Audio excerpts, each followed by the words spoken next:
Hey Groovers, Tim and Kurt here. We are republishing one of our favorite episodes because it is related to our upcoming 100th episode celebration. Woohoo! This episode that you're going to listen to is first published in September of 2018 and continues to rank as one of our most downloaded episodes. Of course, this episode that we're talking about is Annie Duke, best-selling author of Thinking in Bets, and Annie is going to be one of our featured guests at our 100th episode extravaganza.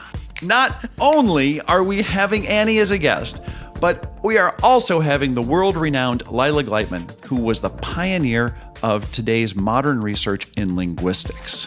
And in addition to those two, Yes? we have even more. Yes? We will be having a super secret surprise guest as part of the show. Woo! All right. This special podcast event is taking place on the evening of October 17th in Philadelphia at the Pennsylvania Academy for Fine Arts. So if you're in the Philly area or you're traveling there on October 17th, you can sign up to join us live at the Behavioral Grooves meetup link that can be found in the show notes. It's going to be a great event, a great evening, food, drink, great conversation, and fun. I guarantee it's going to be fun. Space is limited. Guarantee space is very limited, so sign up now. Now, if you cannot make it out to Philadelphia, we have put in place a way for you to still be part of this special event. It is going to be live streamed. We are going to have more information about how you get that live stream available on the Behavioral Grooves website in the upcoming weeks. And we'll keep you informed, but look out to www.behavioralgrooves.com for more information. And of course, thank you very much for being supporters of Behavioral Grooves. We are doing this for you, the listeners, and the community that we are building. And we have a very special thank you for people who will be coming to the event or listening, or just those who share this information out there in the general public. We really appreciate it. Wow, we said that together. So with that, listen to our pre-recorded episode with Annie Duke from 2018 and get excited about seeing her live on October 17th.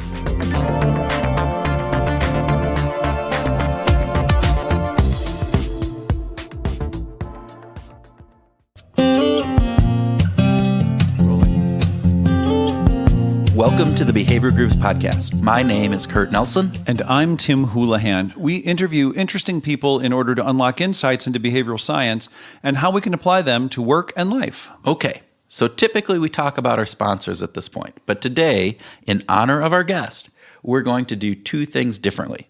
First, Tim, I'm going to wager that we can get over 60% of the people listening to this podcast to forward it to a friend. Okay. They just have to forward it to one really cool and intellectual friend, someone that they think might find our witty banter and deep insights interesting. Oh, I'll take that bet. I'm in. So you're going to take the over 60% of the people will forward this. I'll take the under. Right, because I have faith in our listeners and how wonderful they are and how they will do this. I still have faith. I just have a little less faith. 60% and below faith, right? That's right. I have a 60% and above faith. That's right. So okay. It's not that we're not at odds. We're just different degrees. Oh, and we'll talk about that in this podcast too. All right. So but the second part of our wager is that whoever loses will pay that bet to the nonprofit foundation that our guest started. It's called How I Decide. This is an organization that is dedicated to empowering kids to become better decision makers by creating innovative programs to develop their critical thinking, social, and emotional skills. Kind of in line with what we're trying to do with Behavioral Grooves. So listeners, you can find out more about this great program at www.howidecide.org. Okay, I'm in. All right. How about $100? $100 sounds good. Now we just have to figure out how do we measure people forwarding this onto a friend at 60% or more. So it's just a little wee bit of a problem. I think we're going to both end up making donations to How I Decide. And I think that's perfectly fine. Yeah, that'll be good. That'll be good. It's good. All right, but on with the show. In this episode, both Tim and I were bubbling over because we got to interview Annie Duke, decision strategist, author, and former professional poker player who won the World Series of Poker Bracelet, was the winner of the 2004 Tournament of Champions, and the only woman to win the NBC National Poker Heads Up Championship. And while we didn't talk a lot about poker, we did talk about her recent book, Thinking in Bets, Making Smarter Decisions When You Don't Have All the Facts. And just a note for everybody, it is my personal favorite new book this year. So not only was the interview loads of fun, but it was also very insightful. We started out talking about the Matrix and choosing the red or the blue pill. And then we kind of asked, well, do we look at life with as much accuracy as possible, or do we cling to our illusions?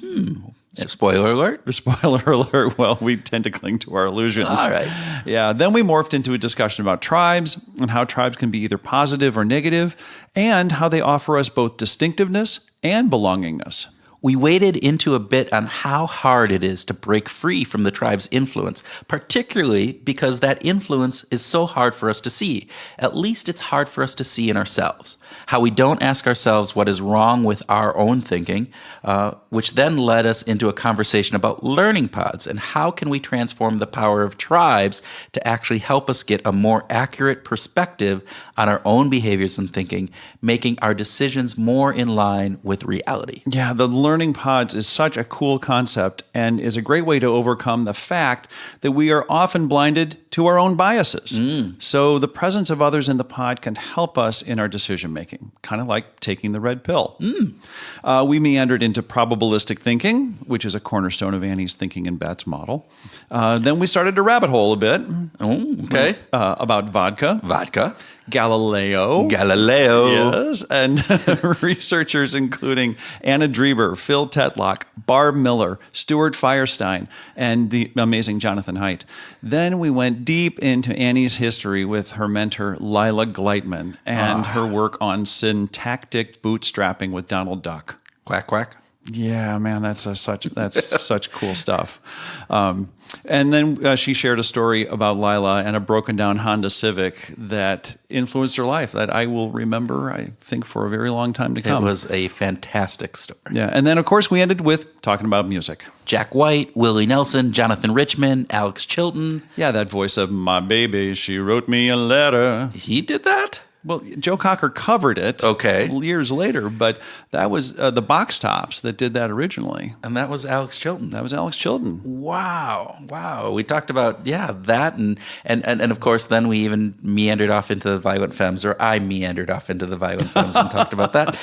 It was an eclectic mix of music, just like the rest of the podcast. So listeners, please note, this is a long session, but I think it's well worth it. What do you say? Well worth it. So I'd say there's an 87 to 92% chance that this was the most engaging conversation we had. What do you think, Tim?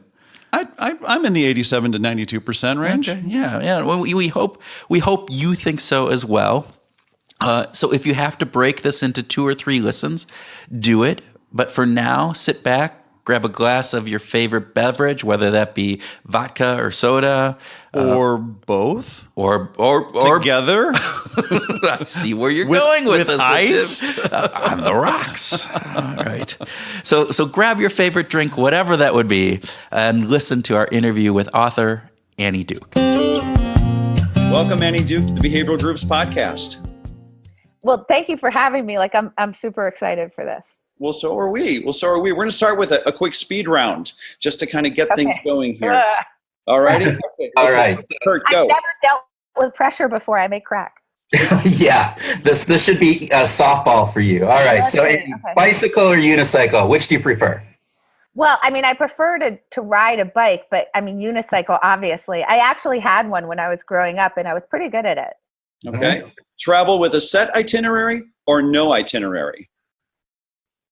Oh, gosh. Well, so I would say it depends on whether it's for work or fun.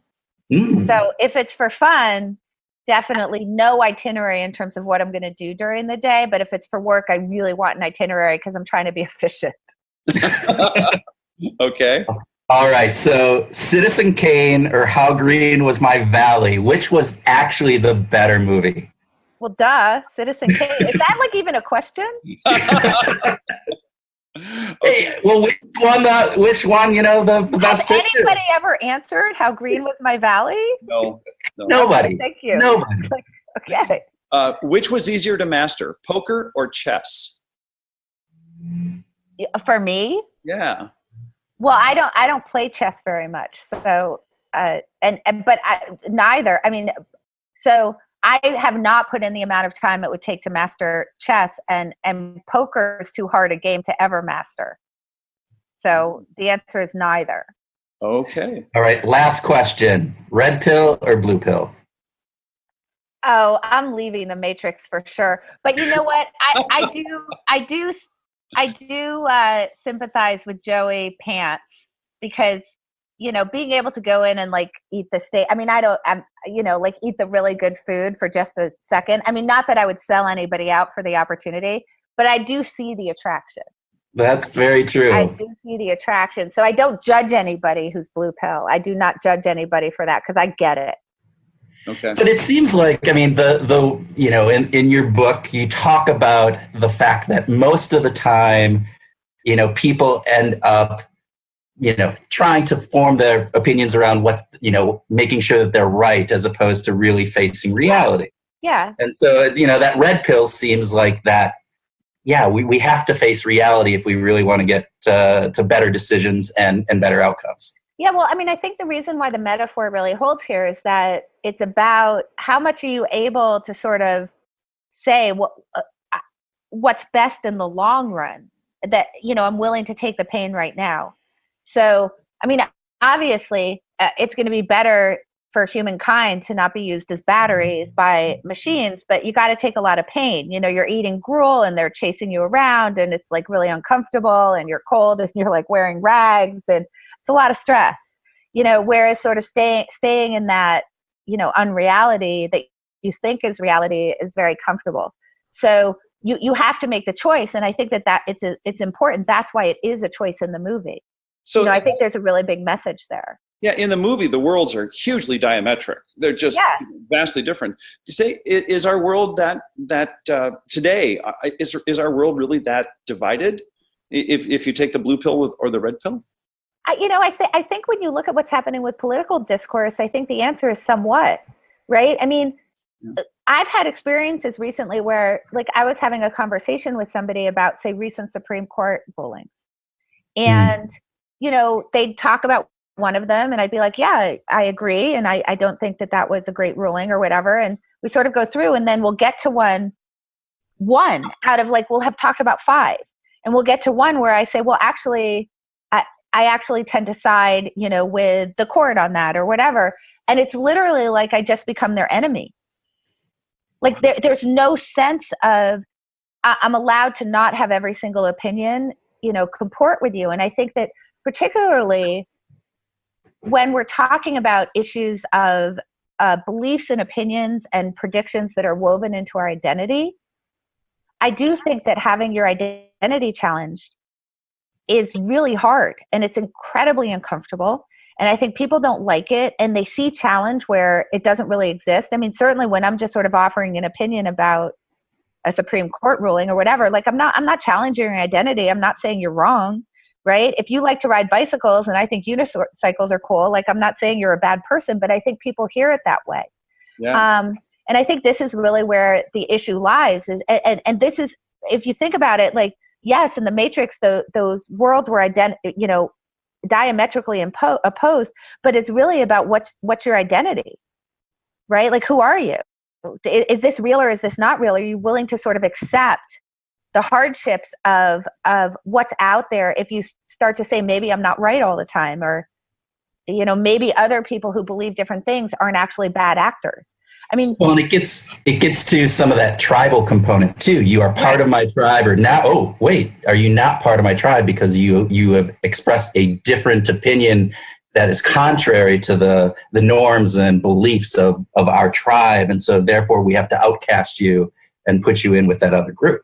That's exactly right. And what I would say is that, I mean, obviously, from an evolutionary perspective, and I recognize that any evolutionary story is a little, could be a little bit of a just so story, but so just that caveat there. But tribe helps us survive, right? It takes some decision pressure off of us because the tribe itself is making decisions and giving you, so Jay Van Bavel from NYU actually really talks about this, and I think in a really clear way. So tribe gives you 4 things, right? It gives you distinctiveness, meaning you're distinct from other people, which is very good. It gives you belongingness, which is belongingness to the tribe. Yeah. It tells you what is moral and what isn't moral, because we know that, people think that whatever they believe is moral or not is an absolute truth. And that's obviously where a lot of clashes happen, because that's just not true. But it gives you sort of a moral compass, but then it also gives you something incredibly important, which is epistemic closure. So we know that being epistemically open is very hard. It takes a lot of energy. You have to actually really work at it. Because what you're going around is saying is that my beliefs aren't 100% set in stone. Like, I don't know for sure that they're true. I'm staying open-minded to other points of view and to being willing to change my mind. And I think that's a little bit of I think it's a good way to live in the long run, but it does take energy that being epistemically closed doesn't. And the reason why a tribe gives you epistemic closure is that whoever the elite in the tribe are kind of tell you what to believe. Now, from an evolutionary standpoint, that's great, because now we can band together in groups. Like, we're pretty weak. We don't have sharp claws. We don't have sharp teeth. Our bones are pretty brittle. There's all sorts of stuff.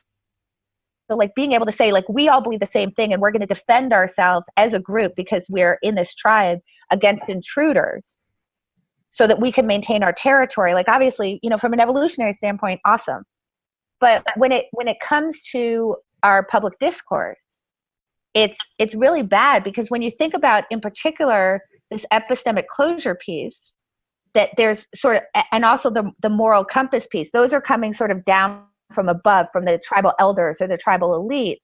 And what comes along with that, when it's combined with the distinctiveness and the belongingness, is that people who are out of tribe are not trusted sources. So that it's like, first of all, it becomes very fundamentalist, right? Because of the epistemology and the morality piece, right? So that's why when I'm talking to someone and they're like ticked off, yes, my tribe, and then suddenly I say something that would be normally out of tribe, now I haven't passed the test of the fundamentals, and so I'm out of tribe. And then all of a sudden, like, things that I say aren't trusted. And so Jay Van Bavel has talked about this with research that he sort of reviewed, that it's not even just that, let's say that we're in a political tribe together, that now once you've identified me as out of tribe, that the things that I say politically you trust less. But if I tell you something about how you should saute a fish, you also will think I'll be less trustworthy to you. So even if it's out of the context of whatever that has caused you to be part of that tribe. So it's a huge problem. And some of what I talk about actually in the book and Thinking of Bets is how to sort of turn tribe back to good, right? It had this survival mechanism originally. Mm-hmm. But how do you actually turn tribe back to a good thing? Because I think that we are tribal by nature. And so, like, what I talk about is sort of like, how do you create that you're the tribe that is epistemically open? That's part of your tribal identification. Like, we're the people who are epistemically open. We're the people who believe that there's different moral stances that you could take. So, right. So this reminds me of Jonathan Haidt's work, when he talks about how how people who tend to be on the conservative side tend to look at the world. It's easier for them to look, or more ready for them to look at the world in more black and white terms. And the people who tend to be more on the liberal side tend to look in the world in these gradations, and tend to be more open to the sort of the nuances of the world. Yeah, so that's actually interesting. It depends on whether you're talking about people who have a more liberal mindset in the classic sense of liberal, versus people who are on the left. So we conflate those, right? Yep. So it turns out that when you ask the right questions, the left and right are sort of equally authoritarian and equally fundamentalist. It's just that you have to ask the right question. So, for example, if you ask people who identify as left, not liberal, but left, and obviously there's some correlation there, right? But people who identify as left, do you think that I should be able to stop you from driving a particular car because its emissions are too high? They answer yes. Yes, I should totally be able to do that. Like if I want to force behaviors on you around climate change, or it is, should the police be able to intervene in, certain things that would have to do with things that comport with what their views are. So it just turns out, and this is the problem of the imbalance in academics that Jonathan Haidt also talks about. Yeah. It just turns out that the kind of questionnaires that they've come up with to sort of look at rigidity and authoritarianism are asking questions where liberals agree. And so of course they're like, yeah, everybody should be able to do that. That's great. And they come out as like really open and loose and not authoritarian. And the rights are like, no way. The people on the right are like, no way. So, should you be allowed to use force to stop somebody from having an abortion? Someone who really has the morality that that's murder is obviously going to say, yes, you should absolutely be able to stop somebody from doing that, where somebody on the left is going to be like, no, it's your choice what you do with your body. And all of a sudden the person on the right looks really authoritarian and the person on the left doesn't. But when you actually make it so that it's an issue that one agrees with and not the other, you just have to make it so that it's something where the someone on the left has very strong feelings about it. And then you'll get that kind of authoritarian thing where all of a sudden they want police intervention, or they want to be told governmental rules. Right, exactly. So thinking people of can find that. I wrote about that actually in my newsletter. And then also there was an article in the Atlantic recently from Jesse Singal that people can look at to see that you get equal authoritarianism and equal rigidity on the left and right if you ask the right question. Yeah, that article in the Atlantic was really interesting about that. It kind of showcases this element of we falsely believe that in our own world of how open we are, when in reality both sides have that equal component of being rigid in their thought. And we all have confirmation bias. It's right. It's one of the hardest biases to overcome. And you talk about that in your book. Even the smarter that you get, the harder it is to overcome these biases, because we're better at being able to come up with good reasons why we've made that decision. Right. And we're not, and the thing that I think is really interesting about that is that we're not even aware that we're doing it, right? Like we're not even aware.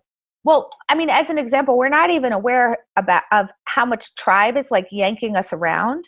And we're also not even aware of how much our reasoning is sort of trying to reason toward a goal that agrees with us already. So a couple of examples of that are obviously you can look at this switch in terms of views of the FBI or views of the NFL, right? And people don't even realize like, oh no, my view is just being yanked around by what the tribe is telling me to do. They'll, if you go and talk to them, they'll give you all sorts of reasons why their view has changed. Yeah. And likewise, like now all of a sudden, liberals are all like smaller government, less power in the executive branch, more local control. Of course. And it's like, you realize that like 2 seconds ago, you didn't believe that. And of course, if you talk to them, they would give you all sorts of reasons why they think that that's actually the right way to go, except that on either side, depending on who's in power, basically whoever's in power, the party out of power wants there to be more local control and less executive branch control, because they're just like, well, when I'm in power, what I think is good. Yep. And motivated reasoning. Yeah, exactly. Yeah. Exactly. And the thing is, we're totally not aware that we're doing it. Yeah. So I think that's the big thing, is that unaware part of how much we process things and we don't even understand. I've done a lot of work on self-identity and self-schemas, and the fact that, we should change our viewpoint on things when the facts disagree. But what we tend to do is either discount that, totally ignore, where it passes, you can see it, and it doesn't actually register in your brain. And so you go on living in kind of that blue pill world, and you're, and life just goes on, and you're just ignorant of the fact almost. So. Yeah, and actually, it's in a lot of ways, it's even worse than that, because there's been a lot of work recently done that shows that when you get out of tribe messages, that it actually causes you to entrench. And I think it goes back to this idea of like people who are out of tribe because you're distinct from them. They're not trusted sources. Like, look, if they're not trusted about how you saute a fish, it's going to be pretty bad if they're telling you about trade policy, right? Yeah. So it turns out that it's not even neutral, right? It's not even just like, oh, I hear what the other side thinks about trade policy, and so I just ignore it. That makes me entrench more in what I think about trade policy, because that's coming from a liar. Basically, it's coming from somebody that I don't trust. And that this is all a huge problem, because we're all running around in the matrix and we don't know it, and we think that it's all real, and that the way that we're coming to these ideas and these beliefs are totally rational. It's like, those, like, gosh, when back in the 80s, when I was, 80s and early 90s, when I was in graduate school, I remember reading about a lot of studies which just showed, like, look, if I get you to put a political sign on your lawn, how much you support that candidate totally changes. Yeah. It's not the support of the candidate doesn't get you to put the sign on. It's the sign gets you to support the candidate. And we're totally unaware that this stuff is happening.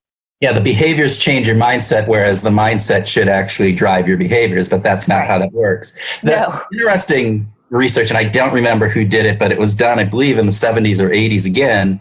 They took children, third graders, on the playground, and they basically separated them into two groups arbitrarily, put some in red t-shirts, some in blue, and within minutes they asked the kids in the red t-shirts, so what do you think about the kids in the blue? And they were less trustworthy, they were stupider, they were slower.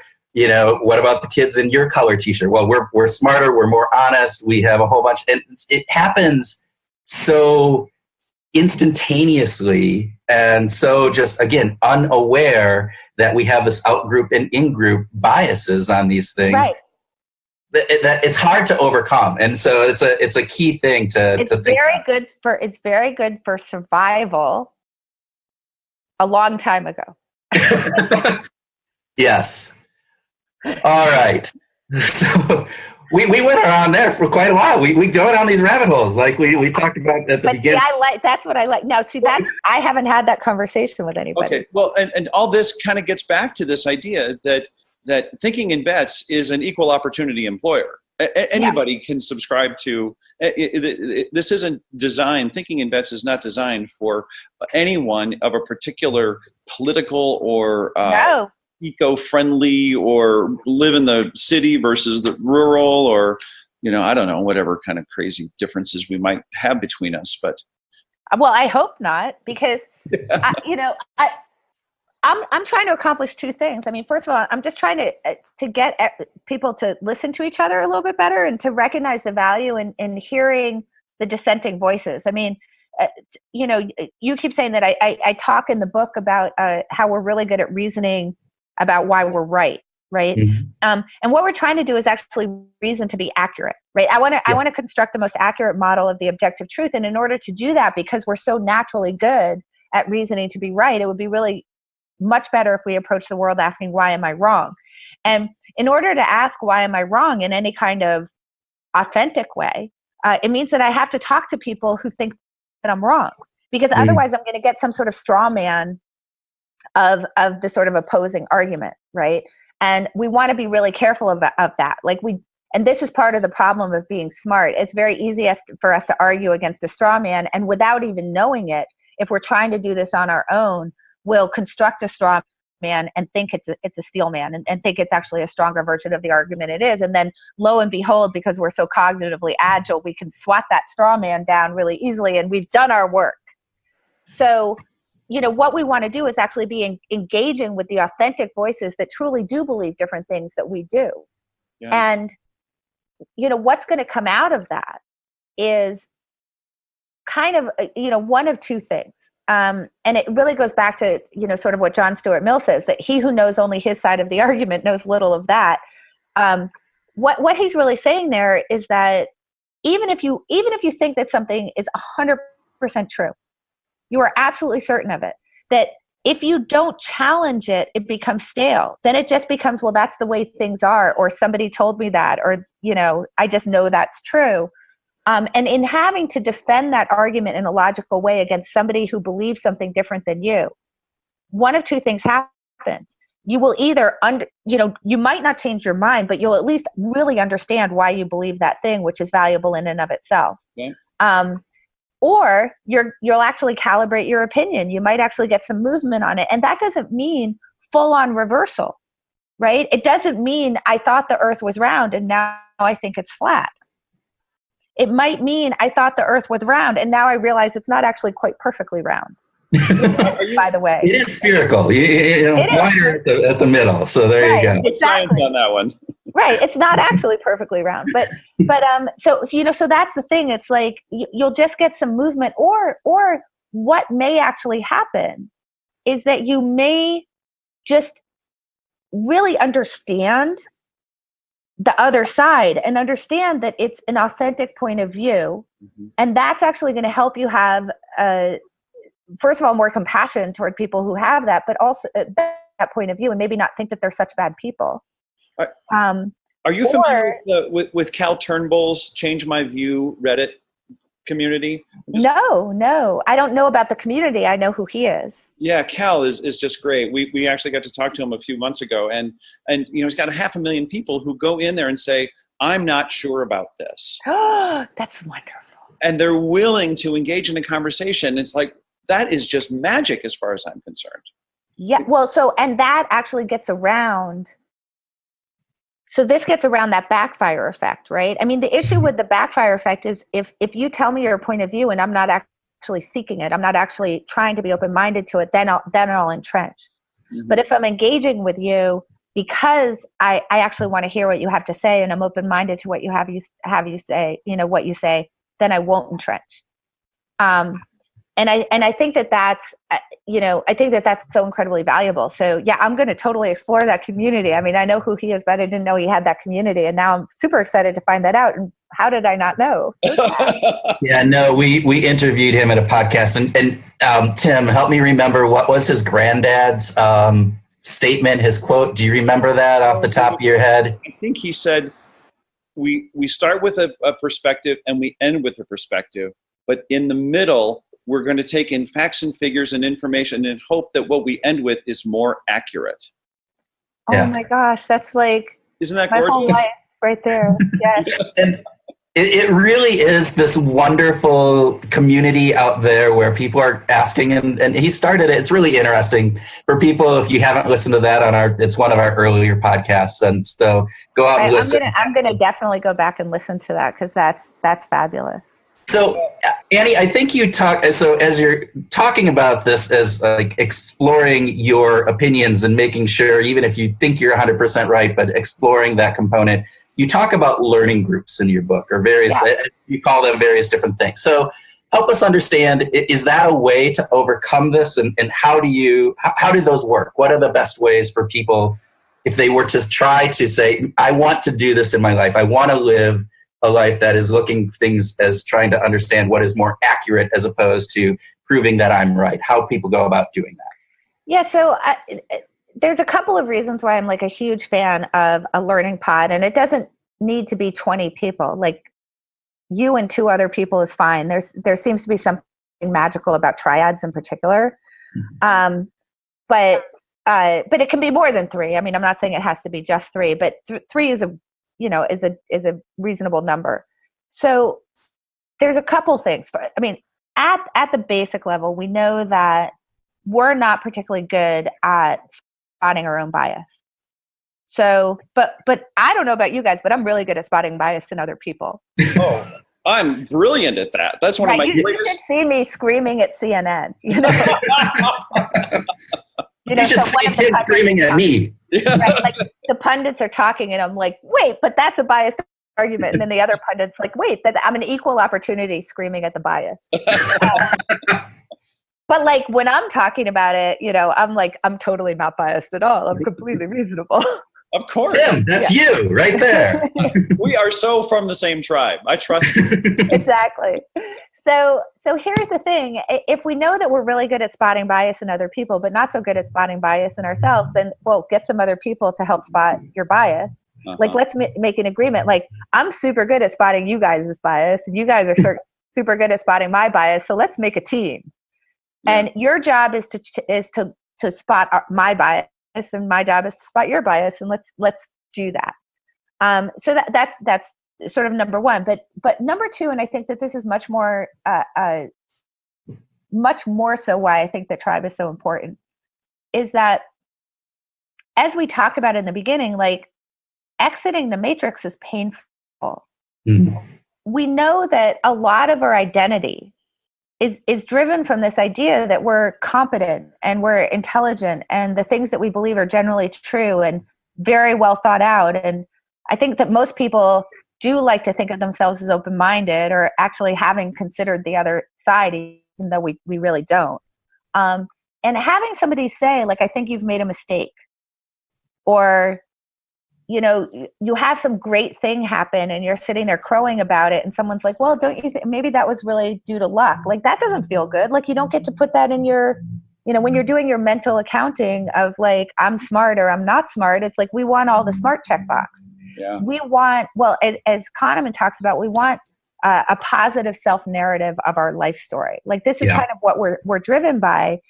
And even if I say to you, like, even if you accept in theory that taking some pain in the moment is going to make it more likely that in the long run, at the end of your life, when you look back, you'll have a positive narrative because you'll have better, more accurate mental models.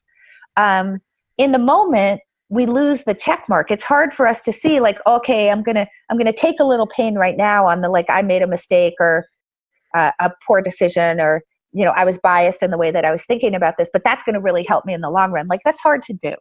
Mm-hmm. So, I think about us as, at our core, we're all just trying to get a reward. Like, we're all a rat running a maze, and we're hoping to get a piece of cheese at the end, or a pellet, or whatever. And we need those pellets. And I don't think you're supposed to give those pellets up. I'm not enough of a stoic to say, oh no, I take pain, and that, that helps me to, I'd like to be that stoic, but I'm not. I want my little piece of cheese after I run the maze. Yeah. So I think that what a really good group does when it's intentionally formed is it allows you to get your pellets, because what the group is reinforcing is now different. It's this turning tribe on its head to work for you, because the three of us, let's say, we now agree that we're going to be in this decision pod. And what we're going to do is we're going to change the normal social contract. So the normal social contract is, if you say something kind of silly, like we're standing at a cocktail party and you say something I disagree with, I'm not going to get in an argument with you about it. I'm going to just sort of let it slide and go find the vodka, so because it's not the way that normal social interaction works. But the problem is that when we bring that kind of normal social interaction into things like trying to figure out, like, who are we supposed to vote for? Or what's the best policy? Or how do I make a good decision? Or what should I do in my career? Or what strategy? Or what partner should I choose? Or, these things that really have great import. Then all we do is get in an echo chamber where people are sort of affirming us. Now, that does feel good in the moment for you to tell me how smart I am because you agree. And aren't we all great because we all have the same opinions, yay us. But that's not very good in the long run. So we can get into a group where we say, we're going to reward different things, right? The behaviors, the lever that you press to get the pellet is now going to be different. Right. And the lever that you're going to be pressing is the I'm not sure lever. The I need help with this. I think I may have actually made a mistake. I'm really interested because I had this particular view, and now I'm thinking, having heard some other stuff, that maybe that was wrong.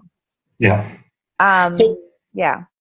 Well, you talked about in the book, and I think in other podcasts that I've listened to, you talk about you doing that as part of your poker and with your brother and Eric Seidel and that group really helping you understand and improve your poker. Do the people in that group, in that learning pod, do they need to be experts in that area to be able to, do you need to,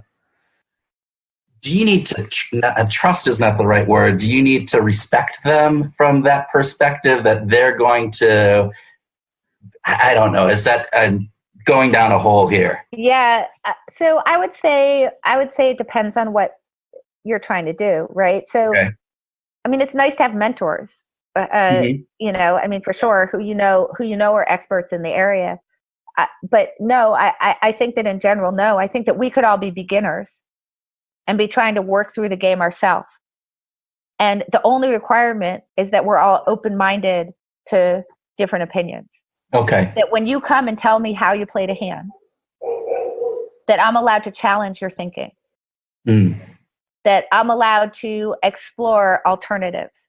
I'm allowed to think about that I'm allowed to talk to you about different ways that you might be thinking about the hand, and that in doing so, you're not becoming defensive because the way that you play the hand is not what's woven into your identity. It's the open-mindedness to exploring what the best way is that becomes part of your identity. And then we can sort of learn together. Now, what's going to come out of that is that naturally we're all going to be going out and seeking expert opinion. You know, we're going to be going to look for things to read or videos to watch or, you know, whatever it might be, or books to read, or getting into this Reddit group, you know, Turnbull's Reddit group or whatever, to go seek out opinions to bring back to the group.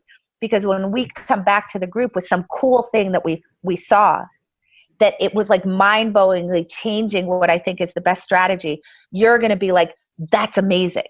Yeah. Yeah. So it's not required that for any of us to be experts in the not at all. We can. It's okay to actually say, I respect your opinion. I have a different opinion. Here's my opinion, which might be total horseshit. It might be based on completely fallacious information, but we all agree to, okay, well, let's spend some time working on this problem, right? Yeah, I mean, exactly. And by the way, like, most of my opinions are horseshit, so I hope you're going to help me with that. No, I'm serious. Yeah. Like, I know that sounds like a joke, but it's completely serious. I mean, I try to get this point across to people in this way. I'll say to people who are of our age, was there anything you believed that was like, you thought was like 100% true, like you were so sure of when you were 20 that you now think maybe was horseshit? And everybody laughs because they're like, most of it. Yeah. Very true. I laughed. Yeah. I was smiling. There you go.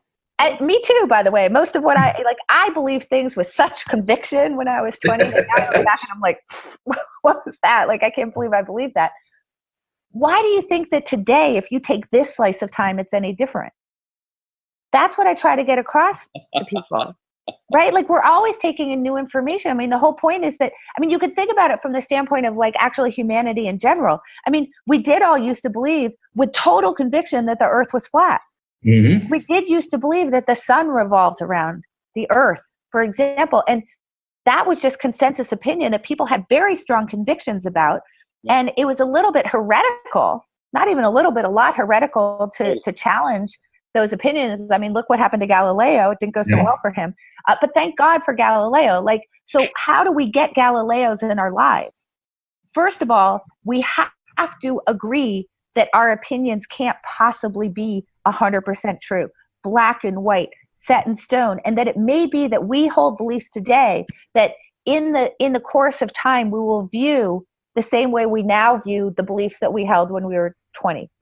That's number one. And then number two, I have to not think that you challenging me is heretical. I have to say, no, I need Galileos in my life. Like, I need people to be challenging what I believe.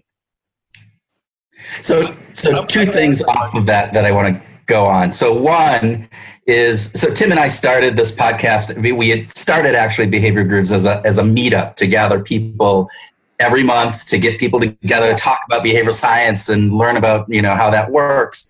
So I'm thinking that there could be a meetup around learning pods that could be become this whole component where you just go out and you set up a meetup and you invite people to say, hey, we're going to hold each other. We're going to be the Galileos for each other. And we're going to hold each other accountable. And that could be you can make a whole movement out of this. So there you go. I love it. There you go. So that's number one. And number two, you're talking about thinking in not as black and white, not in 100%. And I have to tell you, Tim and I have started to actually take this on. You talked in your conversation, the podcast that we listened to about thinking in 70% or something, and you told a story about going to lunch. Yeah. Going to lunch and talking about 73%. Can you tell us that story? Tell our listeners that story. Sure. So I think this is in the chapter notes. So you have to really have really wanted to read every single word that's written in my book because it's in there. I actually recommend people go look at my chapter notes because there are actually some funny stories in there that aren't in the body of the book. But they're fun. Yeah. Recommend that very much. So highly recommended. So this is a story from. So I was meeting up with Stuart Firestein, who wrote a book called Ignorance and also a book called Failure. He has a wonderful podcast that's based actually on the book Ignorance, and he teaches a seminar that's interdisciplinary at Columbia, which is where he's a professor. That's called Ignorance, and he gets to them when they're seniors, when I think people are more willing to maybe admit some ignorance. But so his whole thing is that like you can't move your life forward unless you're approaching the world saying like I don't really know much, right? Like teach me. And that this is how science proceeds from this standpoint of always saying like I'm probably wrong. Let me try to prove the opposite. So anyway, so I was meeting up with him up by Columbia. By the way, let me just say, I realized something when I was up there because I hadn't been up to Columbia in many, many, many years. And I realized that my whole map of the area, because I was an undergrad there, was it was completely mapped. All the landmarks were bars. Is the Marlin still here? Is Canada the landscape of Iowa City for me, University of Iowa. That's the same exact thing. I went back and I'm going, wait, I have no idea where I am downtown because those bars are gone. Because the bars are gone. Bars and coffee shops, but the coffee shops were only in relation to 4 a.m. after the bars. So anyway, so we were going to a Chinese restaurant, and I have like some dietary challenges. I'm vegan, and I also get super, super sick if I eat gluten. So I can't eat gluten because I have some autoimmune issues that gluten doesn't mix well with. So I'm going to the and then the other thing happens to be that I don't like eggplant, which is just a preference. It's just a preference. So I'm trying to order something, and I'm trying to find something that's vegan. And then also I have to find something in the right sauce so it doesn't contain gluten. And the only thing that I can really find that sort of fits with my dietary needs also happens to contain eggplant. So I'm now trying to explain to the waiter where English is not the waiter's first language, that, I want this, but I don't want eggplant. Could I have this other thing? And could you make sure that there's no soy sauce in it? So he's, I keep sort of having to repeat myself. It doesn't seem to be going too well. And then Stuart orders, and the waiter walks off, and I looked at Stuart and I said, well, it's 73%. And that was all I said. I didn't say anything else. And he just started laughing because he knew exactly what I meant, which was it's 73% that this food is going to come the way that I've just asked for it in this totally complicated way. I felt like Sally in When Harry Met Sally, without the weird stuff that happens after she orders at the deli. So anyway, so he just started laughing, and he said, oh, I actually would have said it was more like 47%, I think. So he actually had it pegged much lower. That the order did come back right, which I would just like to point out does not mean that my estimation was right, because he said 47% of the time it was going to come back correctly, and I was saying 73%. We'd need to run a Monte Carlo in order to figure out who was actually more accurate. But I did get my food. I did get my food right. But he just started laughing because he was just sort of like, oh, that's such a funny way to speak. Thank you. But he was like, oh, that's so cool, because he's a scientist and he's approaching the world with ignorance. So we really bonded over that, and we're now totally fast friends. I love that story, and I thank you for telling us that the order came back as it was, because it was left hanging. It's not in the notes. It's not in there. And I'm going, oh, where did that come from? But what's interesting is you talk like, so it doesn't mean that he wasn't right and that you weren't right. And I think you were just writing another thing about when 538 in the election in 2016, right? And they were talking about the polls and saying how Hillary had a 70% or 60 to 70% chance, and every pundit, as you were talking about before, said that, oh, well, that means that there's a sure win, when in reality that's a 30 or 40% chance that Donald Trump is going to win, which actually did prove out the case. My question, I think, is really, I think we all tend to immediately jump to, wow, it's 70% or even 65 or even 60%, that means that outcome is much more sure than it is. And is there anything we can do? Do you think that's natural, that's how we're humans, our brains are wired, or is that a learned component? Is it something, what can we do in order to actually get better at thinking I can't say that word. Probabilistically. Thank you. Yeah. So first of all, I think that most of us have yes, no, and maybe. Right? Like, if 538 had said it was 50-50 and Trump won, nobody would have been saying that 538 was wrong. So I think that what happens is, once it sort of becomes enough favored, like far enough away from 50, which I actually don't think is that far, but I think certainly once you get a 6 in front of it, it becomes 60-40. It just goes to yes. Yeah. Right. And I think the reason for that is that, no, I don't think that we're particularly well wired to think probabilistically. And I think it's because we don't experience probabilities that much. I mean, most of us aren't doing something like I did, where I really am seeing, when you're a 60-40 favorite, I get enough trials in to really understand how often 60% happens. But that's because I was dealing with it in an explicit way. Implicitly, I think that we do have some understanding of probability, and it comes out of actually the title of the book.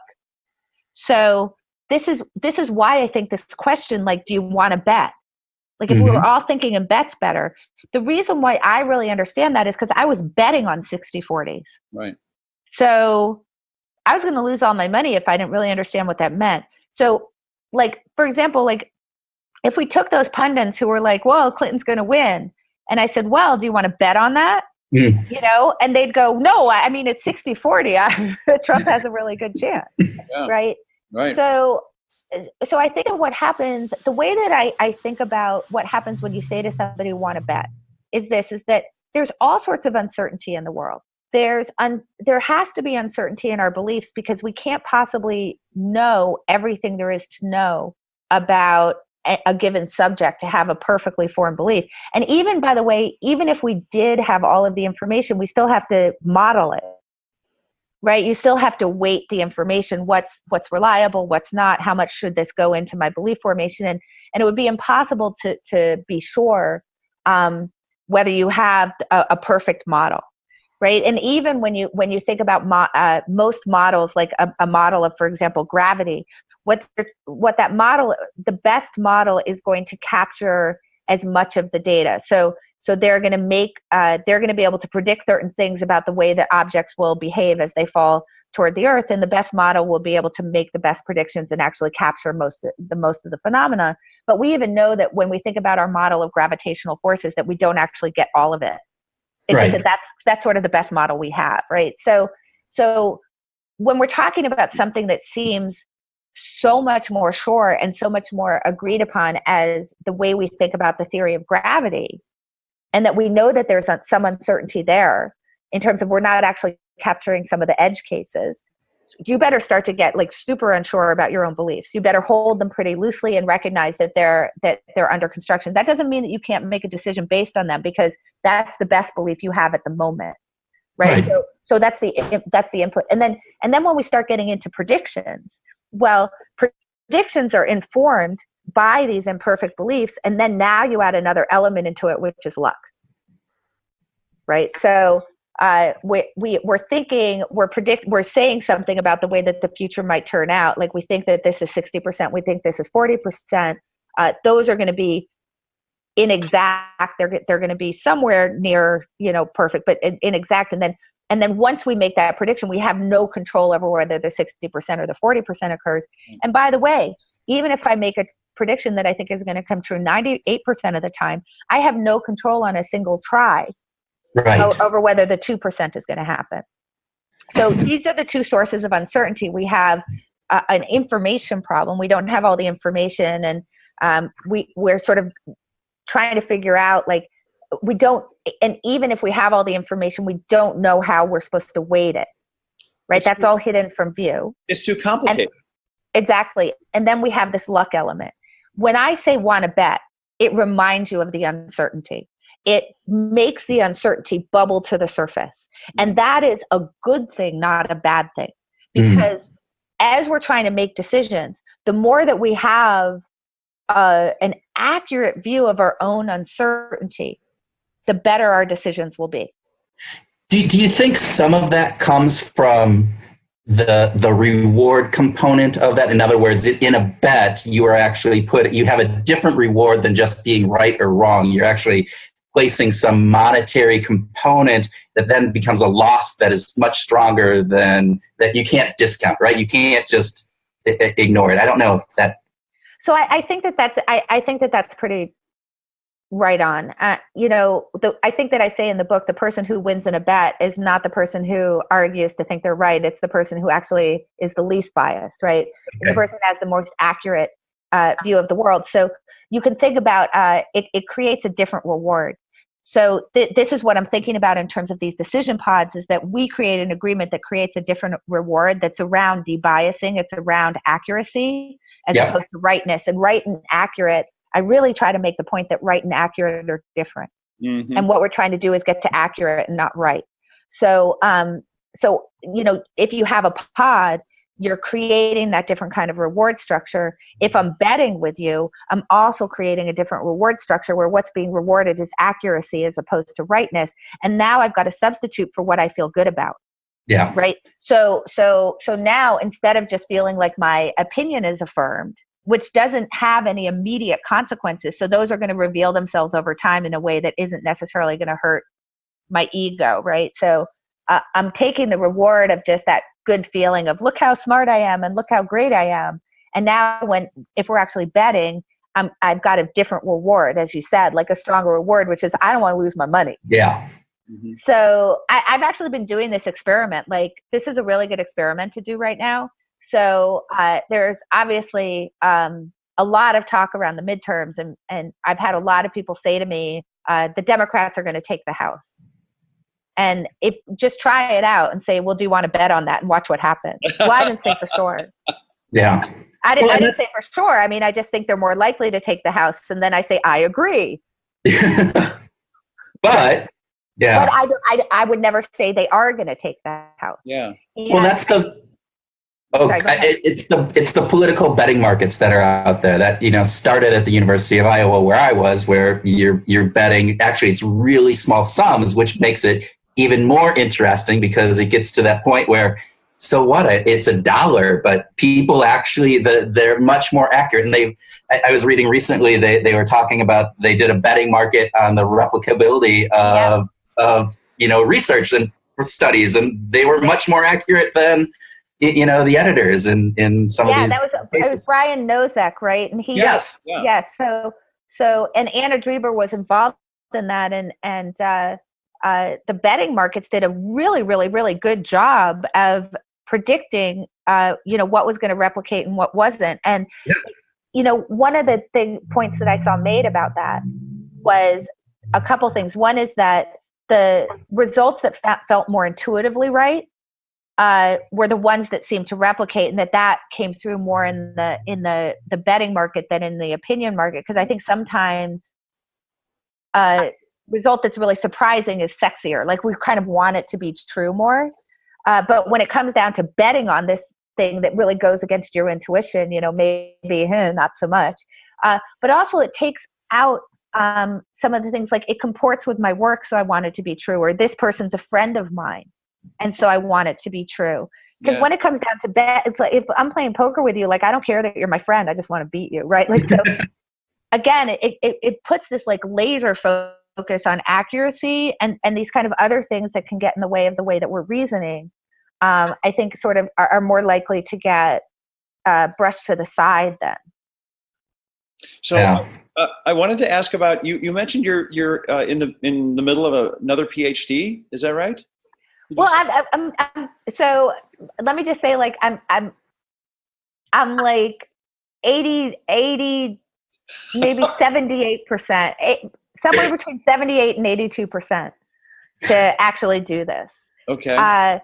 But you know what the thing is, like I've got some questions that I want to ask. Yeah. And so I've been talking to Phil Tetlock and Barb Mellers, and I think I have some ideas around studying, actually kind of seeing how you can formalize this idea of a decision pod, and particularly how you can create structure around conversation. Mm-hmm. So let's think about, obviously there's choice architecture. Let's think about conversation architecture, right? So choice architecture is really good for an individual. Conversation architecture in terms of a group and to guide the conversation to places that's going to cause learning to speed up, because you're creating structure around the way that the conversation goes that allows you to ask better questions about how you actually deconstruct the decision process, how you sort of come up with what's luck and what's skill in a decision. Yeah. So it's not about, is it about framing, or is it about anchoring, priming kind of people's thought process in that conversation, or how would you?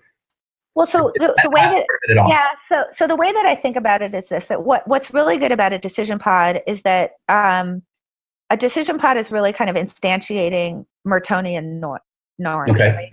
Right? You have to be sharing data, and particularly all of the data, right? Even the stuff that maybe casts you in an unflattering light or doesn't really agree with the conclusion that you'd like to draw, or the belief that you think is 100% true, because that we tend to think about these things as black and white, right? It forces you to try to separate the information from the source. That's that tribalism problem, right? So right. Maybe the information may be coming from out of tribe, but that doesn't mean that you're not an expert in it and I shouldn't trust that information, right? So I have to try to think about how do I separate that outside of, like, I'd rather listen to an expert than a non-expert. I mean, obviously there's certain cases where it's good to know who delivered the information, but not just because they're out of tribe or in tribe.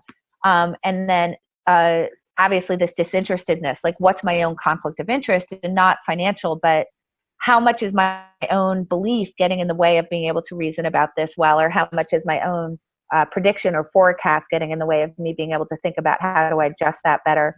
And then am I really trying to listen to differing point of views, right? Am I really trying to think about why am I wrong, right? So what the decision pod does, I think, is twofold. It helps you to really instantiate those Mertonian norms in the way that you're sort of approaching information and you're approaching process, and you're trying to come up with what the best decision is, or what's true and what's not true.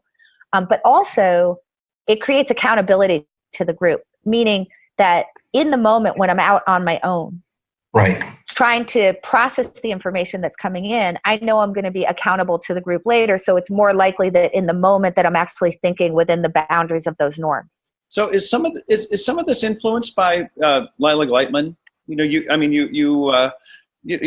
dedicated your last book to her, and Mike, she's a monument, in this. She is a monument. She was Lila was obviously she was my advisor in graduate school. I still see her all the time. She's totally lovely. Well, I've been a fan of hers for 7 or 8 years, so I'm kind of late to the party. But I only recently discovered her contribution to the dictionary, which is monumental. That she brought the word "fuck" to the dictionary, which is holy cow! As a graduate student, I think that's pretty pretty intense and pretty fabulous, actually. I will tell you that Lila is, I mean, she was the second person that got into me. A student of hers was the first person who got to me. So when I was a graduate student, I was Barbara Landau's research assistant. Barbara Landau's now at Johns Hopkins. Okay. She was a student of Lila and Henry's, and she's the one who sort of directed me over to Lila. So, I mean, I feel like, obviously I was trained as a scientist at Penn, and Lila really, really trained me. And yes, so here's why Lila so completely influenced the way that I think about these things.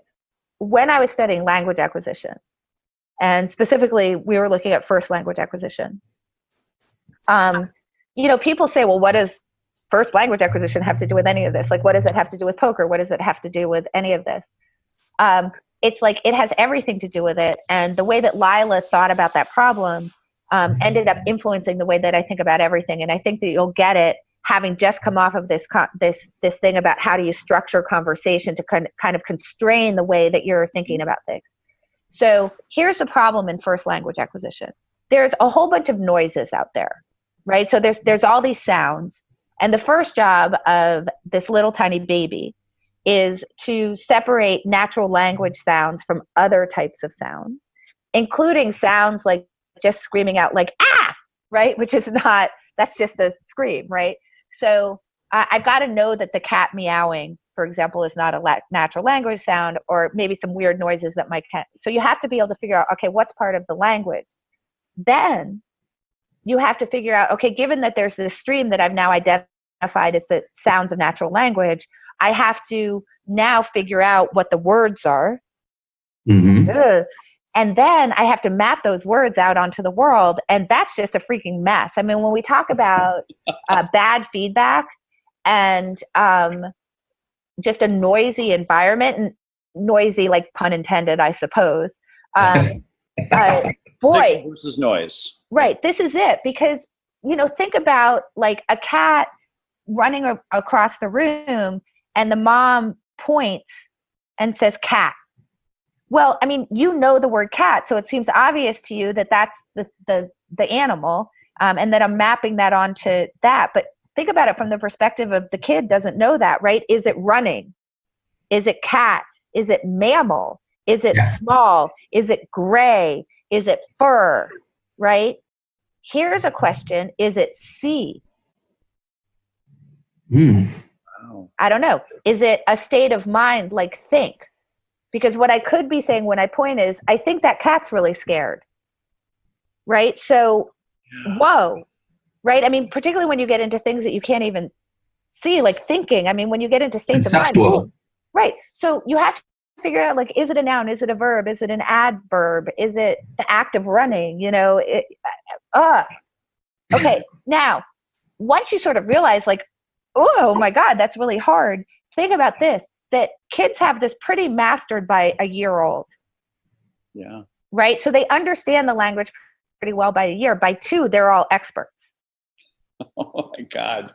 Right. So that's like super crazy, right? It is. Okay. It's insane. Right. Super crazy.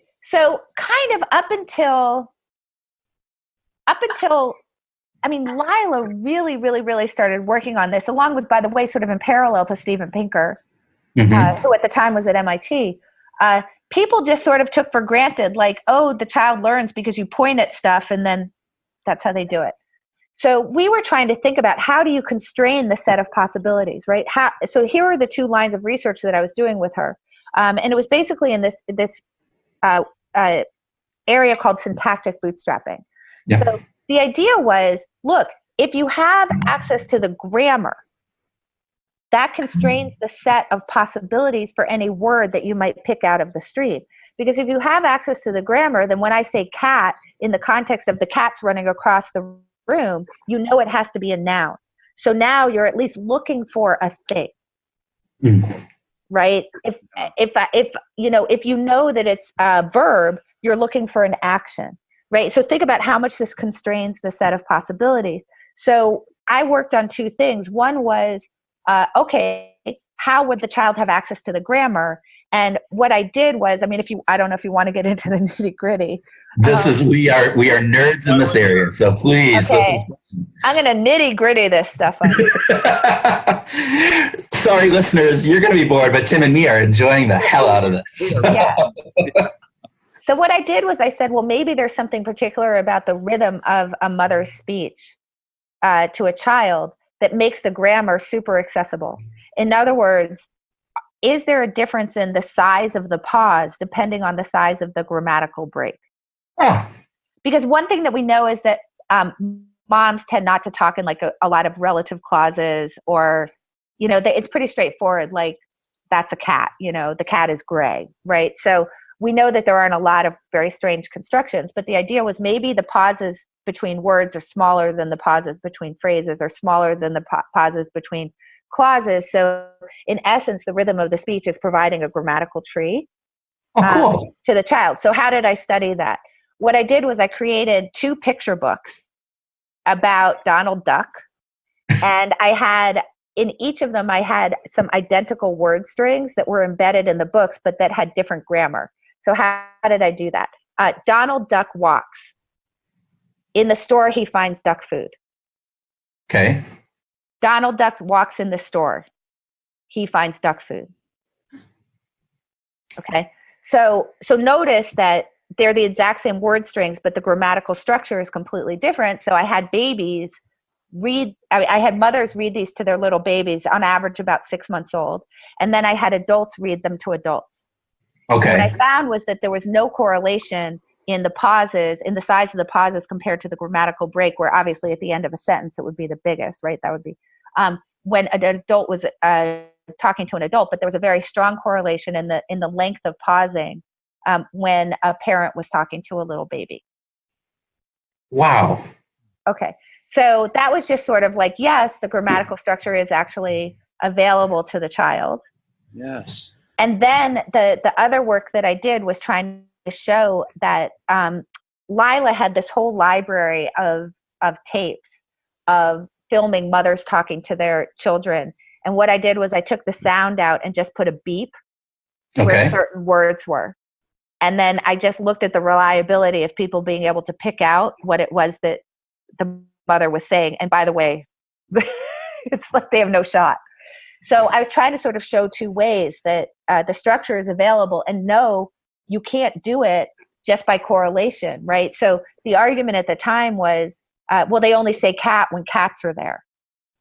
And so obviously you can pick up cat. And so that's what I was doing through these little, just the beats. So that was what I was doing. Anyway, the point is, so now I know this seemed like, as we said, this was a rabbit hole. This was a great rabbit hole.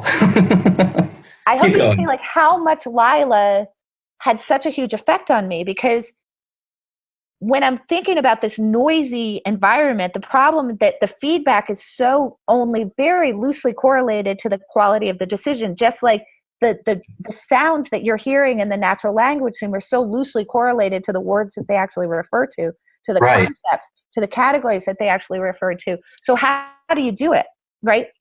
How do you learn when you can win a hand even though you played it like crap? Or you can lose a hand even though you played it perfectly. Or you can go through a red light and not even get a ticket. Or you can go through a green light and you can get, hit. And then, oh my gosh, God forbid that it's something more complicated than just going through a traffic light. And how are you supposed to deal with that? Oh, you have to constrain the set. Right? How do you put constraints on kind of what the choices are? So obviously, when I was thinking about children learning grammar, I was like, aha, isn't evolution really great? Because we have this natural language machine that's already kind of built in. We sort of know that, right? That there's only a certain set of possible grammars that you can be born into. There's only a certain set of possible phonemes that are available. And even if you take 2 kids who are deaf, who there was a time when it was unpopular to teach them American Sign Language, they start signing themselves and it's totally grammatical. Whoa, look at that. And you take kids who are learning a pidgin language, which is not a fully developed grammar, and you end up with a Creole, which is a fully developed grammar. So we know there's this natural language machine, and the kid is sort of trying to identify kind of what grammar am I in? And look at that. The rhythm of the speech constrains that. It tells them what grammar they're in. And then once they have the grammar, that constrains the choice. Yeah. So that's the way that I think about like decision pods, for example. It constrains the kind of choices that you're making. That was so brilliant. That was so brilliant. You brought it up the decision pods. Oh, that was excellent. I loved it. We don't get excited over here, you know. Yeah. So, but that's Lila. But that's totally Lila. Like Lila was really concerned about how are you constraining the set. Like you have to constrain the set because there's too much. There's too much randomness. There's too much noise. There's too much volatility. And if you don't, and I think that the other thing was that I really learned from that work with her what the power of a constrained set is. Yeah. That a 2-year-old can master this thing. That's like, you go try to learn a language right now. I dare you. Oh, yeah. Or I bet. I'll come back to you in 2 years and see how you're doing. Don't even try, because it will not be good. So I'm going to, by the way, but come back to Tim. Here we go. I'll take that bet. Going back to me because I'm going to learn that damn language. Right. Yeah, Tim, you can move to Des Moines for a month. We'll see how well you do there. So. Right.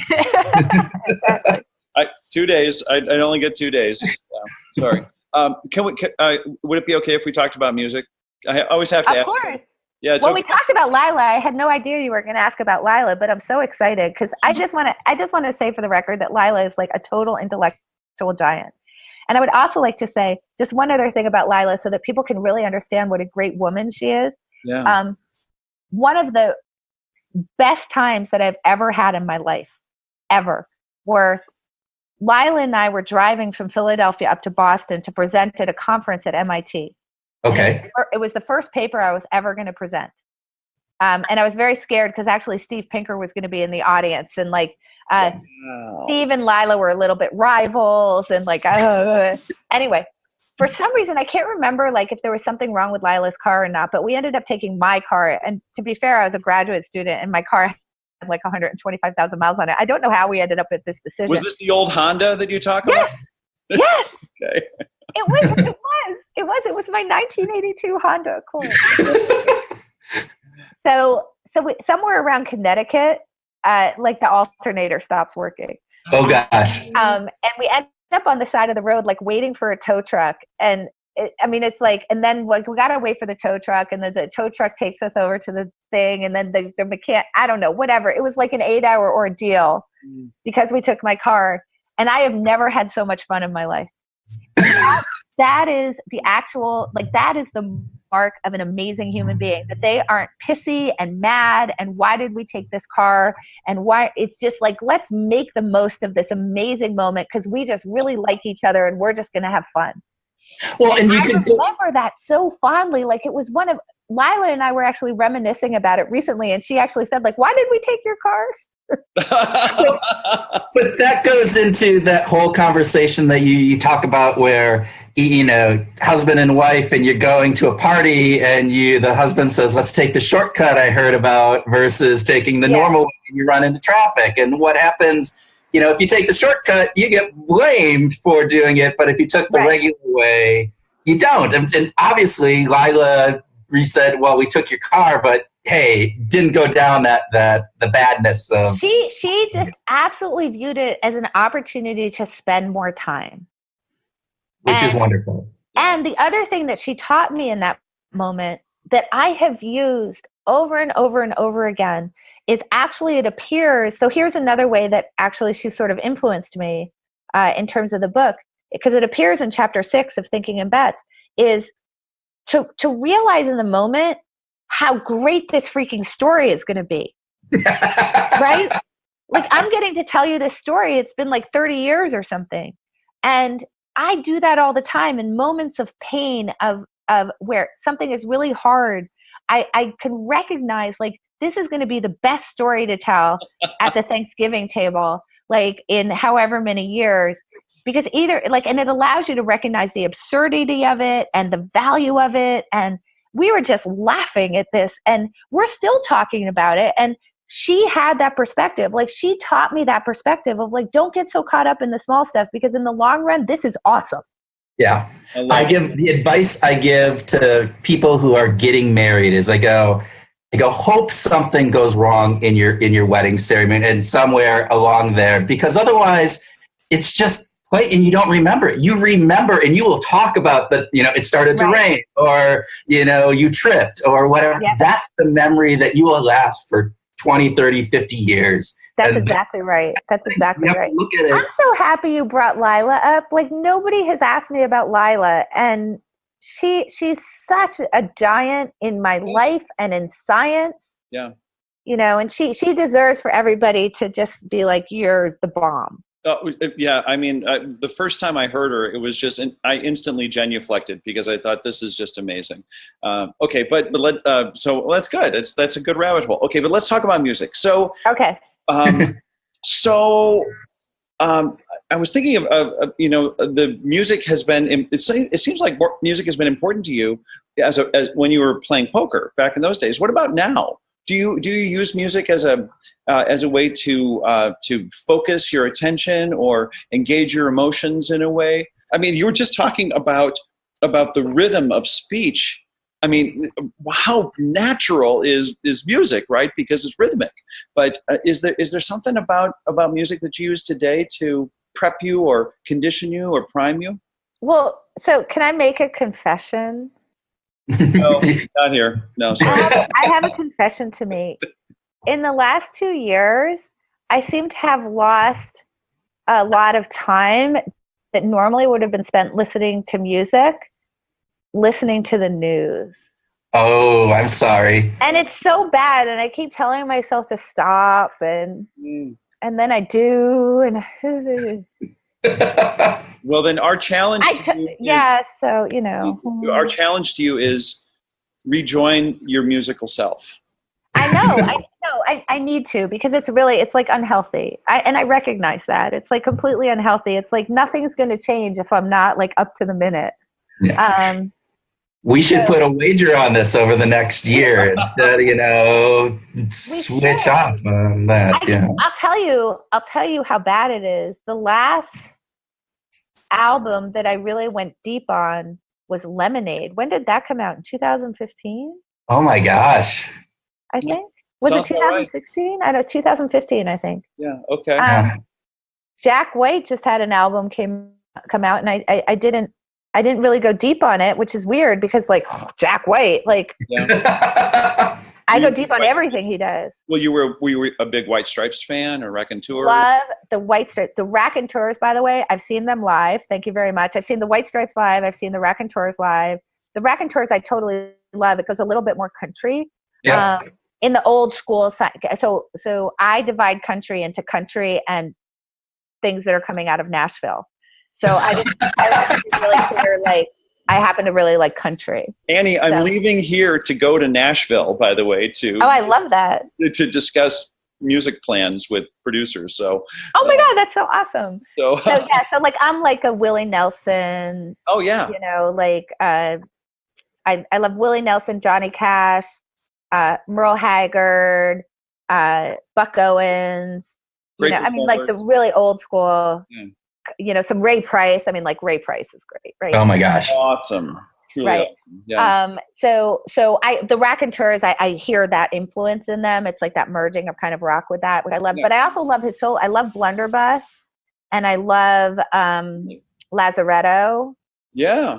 Right. Like, so totally love his solo work as well. I would say the one thing that I'm not a giant fan of, the only thing that I'm not a giant fan of that he's done is the Dead Weather. Okay. Like, I'll listen to it, but it's not my favorite of his ode. Well, I mean, he was pushing the envelope on that stuff, right? He's really trying to be, and that's the great thing about Jack White, is that he's continually pushing the envelope, and that's going to be uniform, or that it's always going to work. Exactly. So I just think he's so brilliant. And by the way, highly recommend for anybody to go see him, because he makes so much sound, and then you realize he's the only one making the sound. And he sometimes translates. I mean, in a studio, you can kind of understand how that might work. But when you see him in real life, he's making just as much sound. I mean, I'm not kidding. He has like 20 instruments on the stage. and he's somehow managing to recreate sort of what you're hearing on the album, like one person. It's like, how would you do that? And that, Meg is over there, doing some drums, but everything else is Jack White. It's wild. Wow. It's wild. It is amazing those musicians who are multi-talented in the any type of musical instrument. Prince from Minneapolis, one of those. You look at a number of we were just talking about Angus and Julia Young, who's one of my favorite bands, and saw them live, and they started off playing the trumpet and then going to piano, then going to bass, then going to the guitar. Just multiple instruments through one concert. And you're going, I can't play one. How do you guys master? Yeah, right. And somehow put it together to create sort of a wall of sound, which is like totally insane. I got to see Prince actually at the Forum in LA. I'm going to say I saw him in 2010 or 2011. Okay. Just like, so good. And still dancing despite his hips, which of course I think is sort of what ended up being his downfall. But so I need to get music back in my life because I really love it. And I feel like I'm making such a confession to you about this problem that I have a news problem. Well, here, if you're going to be writing, we talked earlier before we started about, potentially a couple new books, do you use music to help in your writing process? Do you have it going on in the background, or do you do that? I mean, is that? Yeah, so no, I don't. And the reason is that I actually have, I have an issue with more than one channel going on at the same time. So like if I'm in a car with you, the radio's off if we're talking. I can't have both things happening at the same time. So when I'm writing, I need total silence. Like it has to be completely silent. Yeah. So there's no television, there's no music, there's no nothing. I can't do it. Okay. Now, if I'm like reading Twitter, I'll have music on, right? Like it doesn't need my focus. But something that really seriously needs my focus. And if I'm having a conversation with somebody, I want to be able to focus and really focus on them. I can't have the other stuff going on. It's just a quirk of me. Right. So I can't do it. There's a component of multitasking that, it's some degree of that. And we're not good at that. For me, music is engaging. So why would I want to have music going and not engage with it? Yeah. That just doesn't make sense to me. Yeah. So I'm more of like a sort of like deep dive, like long car drive, really, listening to music. Or I used to, when I used to run, I was training for a marathon, and I had playlists and, amazing, like, and it would be this weird mix of like, Jack White and like the Black Eyed Peas and, Willie Nelson and Hedwig and the Angry Inch would suddenly appear and whatever. It's like very Jack Johnson, it's very sort of all over the place. I like to say, like, so I sort of like to say, like, I like people because their phrasing is weird and they can't necessarily sing that well. I mean, except for Beyonce, but like Willie Nelson is the perfect example of that, right? Like, he's not a great singer, but his phrasing is so interesting. Like the way he interprets a song is just like, and the way he his guitar work is like so distinctive. And like, I think Jack White is in that same category, right? And Bob Dylan, Neil Young, those types of, who's a good one? Here, we'll see how into music you are, particularly Nashville, Alex Chilton. Alex Chilton. Oh, sure. I know Alex. Yeah. Right. So like in that category of like, not the best singer, but like the interpretation of the song and the way that he's playing the instrument and the way he uses, I mean, the words that he's choosing, right? The way that he's telling the story, I would put him in the same camp as, say, Jason Isbell, right? Yeah. That he's using sometimes poetic words and sometimes really, really straight words that are like all of a sudden have a poetic experience to you. Right. I mean, so I totally love him. Like the Violent Femmes. I mean, those are one of my early ones. I saw them at the Bottom Line. No, no, that's not true. I saw them at Columbia in 1983. They played at Columbia. And then the person I saw at the Bottom Line was Jonathan. Now I'm blanking. Jonathan Richman. Jonathan Richman. Jonathan Richman. Yeah. who Stop did reading that one. here, I'll tell you, like he did Superman. You have to look at him. Let me see if it's Jonathan Richman. Hold on. I will tell my violent femme story while you look that up. So I saw them in a small bar in Iowa City, and my favorite recollection, one of those where the stage is literally a foot up off of the ground and they're right there in front of you. And some person in the middle of the show jumped up on the stage and was dancing with them, and they all just stopped. And the drummer goes, I've lost my concentration. And he walked off, and they left the stage, came back. Who's the lead singer? Gordon Gekko, right? Gordon comes back on. Yeah. The bass player comes back on, but the drummer just won't come back, and he continues. He won't play. He goes, I lost my concentration for 10 minutes. It was just the weirdest, strangest. That sounds like them. I don't know. Like, I love that. Jonathan Richman you would like Jonathan Richman if you're in this camp.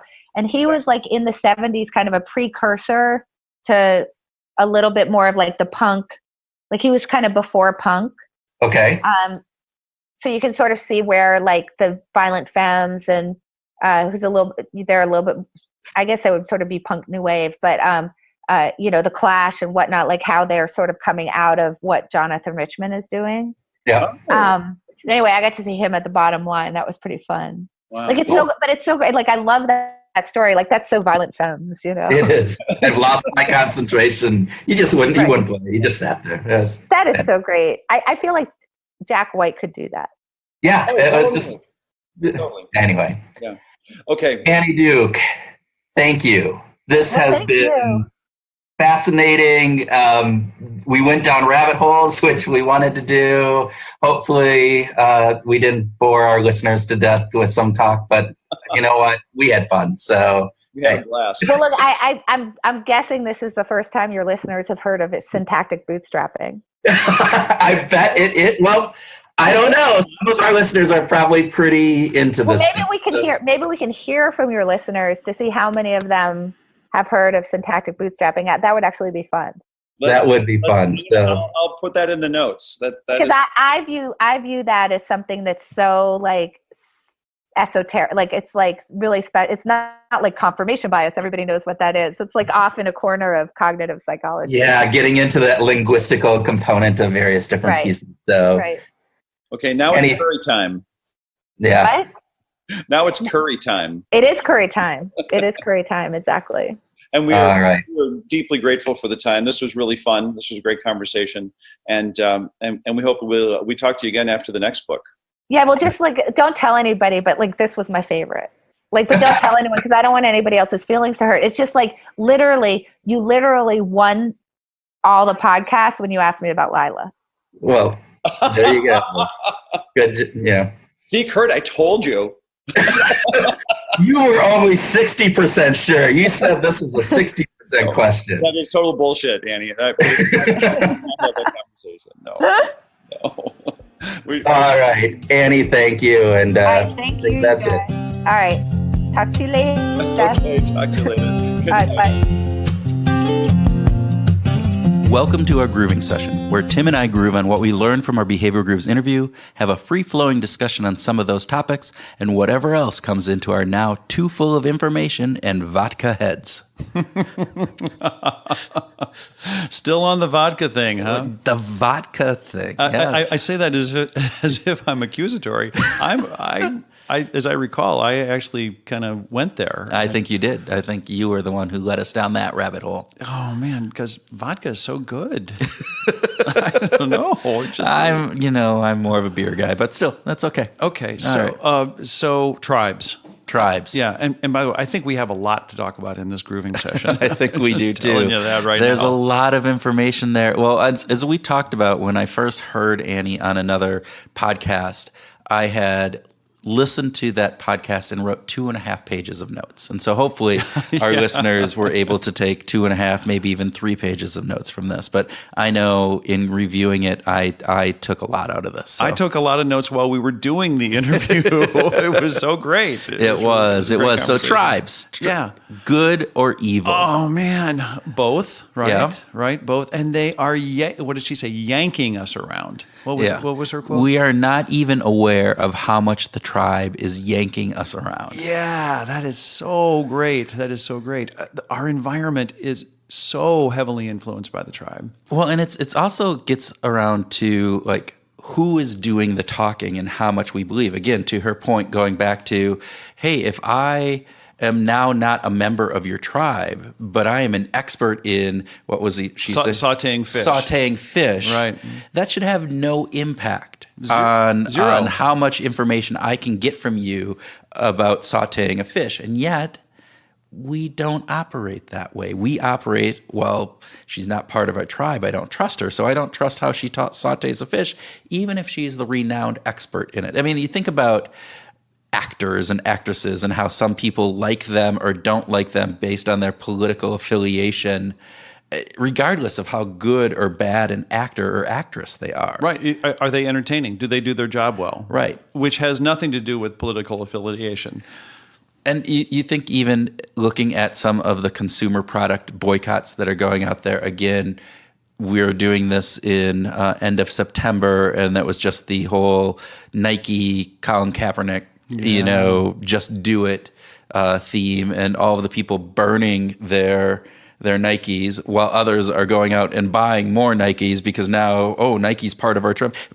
Where a business becomes part of your tribe or not part of your tribe. Your brands become part of your tribe. Your brands become part of that tribe, and they're just trying to get more money from us. Are you an Android or an iOS user? Are you a Mac or a non-Mac? Basically, these are tribal. These can be tribal differences that are really so minuscule. And really, they don't. What does it represent that I'm more one product than another? Really, what does it mean? Yeah, I thought it was interesting when we talked about how that tribe is yanking us around, and it brought up this element that I had remembered from. I think it was a graduation speech in Kentucky, and I looked it up afterwards. So it's Ben Bowling's graduation speech, and so it was really he just did it. He was the valedictorian of the class, and he came up and he talked about, I Googled some quotes that I liked, and then he gave this quote, and he attributed it to Donald Trump, and the crowd cheered. Oh, yay! And then he says, oh wait, I'm sorry, that was actually Obama. And then there was silence, and actually some people actually booed. Yeah. The exact same quote, the exact same information that when it was attributed to one person got a cheer, and yes, he's in my tribe, this is right, this is good. And when it was then attributed to somebody who was in the other tribe and potentially even the leader of the other tribe, that same concept, the words either got silence or booed. Just by the fact that we're talking about this as my tribe or the other tribe is problematic for me. Exactly. Right. This is systemic in that we're thinking so what's the word I'm looking for here? These two things. It's dyadic, right? It's dyadic. Two things going against each other, two separate, independent things, and not a multitude. Not what Annie's talking about. The point of thinking in percentages. We're not thinking in percentages. We're thinking very biopically. It's either this or it's that. It is black or it is white. There is no gray area in between. In reality, the overused metaphor, we live in a gray world, right? And the component that because somebody is supposedly with us or in our tribe doesn't mean that we don't have 90% of agreement on most other issues. That's right. I think that gets missed. And I think what Annie's trying to do, which I commend her for, and I commend people who are trying to do this, is to get away from that, to get away from this component of, yes, you are either with me or against me. And if you're not with me, you're against me. As opposed to, we don't share the same political view. However, you're tremendous at sautéing trout. Right. And we should talk about that. Because I want to get better at sautéing trout, and you're the expert I need to go to. Or we like the same football team, or we both enjoy behavioral science, or whatever that would be. We have a lot more in common then we have differences. At least, for listeners in the United States, I believe that very true. I think in reality, I think for most listeners around the world, as humans, and maybe this is, putting some of the biases that I have on the world out there, but I think, again, for the most part, we have families that we love. We want to keep them safe. We want to give our children a better life than one that we had. We want to make sure that things are fair. And it goes into a bunch of Jonathan Haidt's work, right? You come from a weird tribe, by the way. And that none of that really appeals to me. No. But of course, of course it does, right? These These are universals, right? Yeah. And yet we tend to focus in on the differences. Yeah. It reminds me, real weird segue here.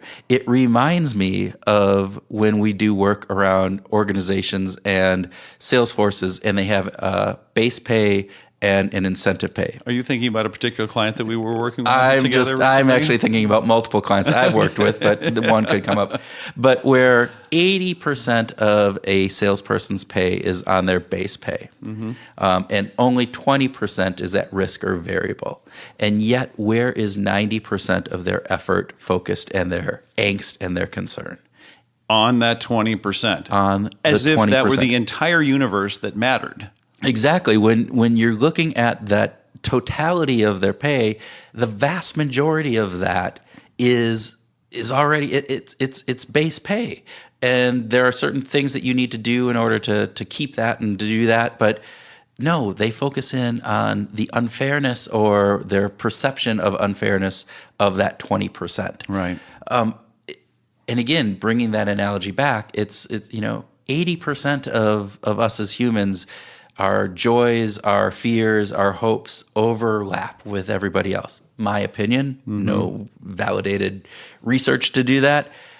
And it's this 20%. I would even say it's 90%, and we have 10% differences. I'd give you a 70% chance that that's correct. All right. So let's go there, because we're talking thinking probabilistically. And she talked about her fun story about the waiter. Yeah. I am so happy I found out what happened, because I was just sitting there. I had read the book. I had heard her in another podcast, and I never knew if she got that order right. Yes, she did. She did. That was a conquest. That was a conquest. Yeah, that was good stuff. But since we read the book, since we were prepping for this, we've started this whole talking in probabilities, and it makes a lot of sense. It does. It resonates with me in especially the work environment, and thinking about a whole variety of things in my life. It has tremendous applicability to think in percentages rather than thinking in this black or white. Right. And the interesting part, and I think this was a really good part of the conversation we had with Annie, was this element of how easy it is for us to, because we see, we even might believe in our heads to begin with, that's really a 70% chance, but then it automatically transfers into, all right, well, that's the way it's going to be, because 70% or 60%, right? And we talked about the polling numbers for the last election and how quickly people said, well, it's a 70% chance. That means, of course, Hillary's going to win. And we do that. We tend to, as Annie was saying, anytime that all of a sudden you get above that 50% piece and into the 60s, it's like this automatic switch. It's a naturally switch to says, oh, well, then that's going to happen. That's going to happen, yeah. And in reality, 60-40, that's an awful lot of not happenings to the happenings, right? So it's hard for us to overcome that, but the more that we can talk in those probabilistic terms and thinking in that way, I think the better we are at being able to, A, perceive the alternative viewpoint, because now that alternative viewpoint is, as we talked about, it's not attacking our self-identity. It's not saying that you're wrong. It's saying, here's a different viewpoint, and now I can adjust my 80% probability or my 87% probability that people are going to love this, right? Our most engaging one. And I might say, yeah, that goes either up or down based on that input. So this leads my brain to her right versus accurate comment, right? And do you remember that quote, Kurt, of what she said about right versus or right does not equal accurate? I really want to make the point that right and accurate are different. And what we are trying to do is to get to accurate, not right. Yeah, and yet right is the easy answer. I mean, this is a system one kind of a thing, right? The easy answer or the easy question for us to answer is am I right? Mm-hmm. It's a much more difficult question to answer is, am I accurate? Or to what degree am I accurate? That's a more difficult question. That takes reflective thinking, right? That's much harder. And our brains naturally go toward the, how can I take this situation and really answer it in an easier way? Well, because we when we're right, we get all those rewards, right? We get that satisfaction of feeling like, yes, I am smart. I was correct in my thinking. I get a little dopamine surge. You get a little dopamine surge. You get all of these factors that come in, and particularly when that gets, confounded or added to the social kind of reinforcement of I am right within my tribe. Yeah. You get a double whammy of that. And I think it's really... Which is the people who I want to be respected by, right? The tribe who's going to protect me if things go bad. When that happens, now I get this super double reinforcement. You get the super double secret reinforcement. But yes, no, we're laughing about yes or that. No. You just no. We're laughing about that, but that is indeed what happens, right? We tend to go for what's right because we get those psychological rewards from being right. When we actually get to try to find out if we're accurate, it can actually be painful. There's a loss aversion component of that, right? This belief that I held actually felt in my gut or my heart or in my head, wherever it was that you feel that, now is proven to be inaccurate, not right.